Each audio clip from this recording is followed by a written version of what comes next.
جناب صدر و حاضرین جلسہ اور میرے پیارے مکتب ساتھیوں، السلام علیکم۔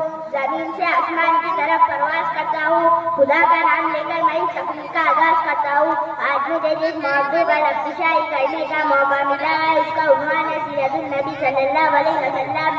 اللہ تعالیٰ نے قرآن مجید میں فرمایا، یقیناً تمہارے لیے رسول اللہ صلی اللہ علیہ وسلم کی زندگی بہترین نمونہ ہے۔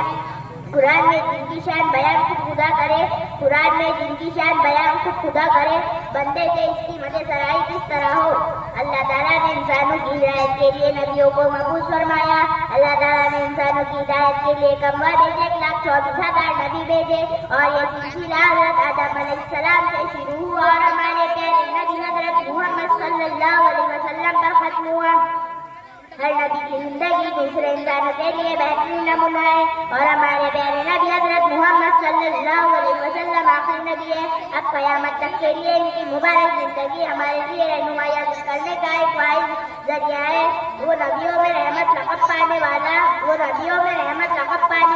مراد غریبوں کو بڑھ لانے والا، مصیبت میں غریبوں کے کام آنے والا، وہ اپنے پرائے کا غم کھانے والا، صدر ذی وقار سیرت النبی صلی اللہ علیہ وسلم میں ایک واحد راستہ ہے جس سے ہم دنیا کے تمام شعبوں میں رہنمائی حاصل کر سکتے ہیں، خواہ اس شعبے کا تعلق معاشرتی زندگی سے ہو یا معاشی اور اقتصادی۔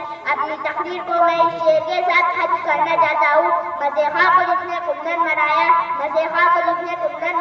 کھرا اور کھوٹا الگ کر دکھایا، رب جس پہ تھا کرنوں سے چھایا، پلٹ دی تک آم نے اس کی کایا۔ السلام علیکم ورحمۃ اللہ وبرکاتہ۔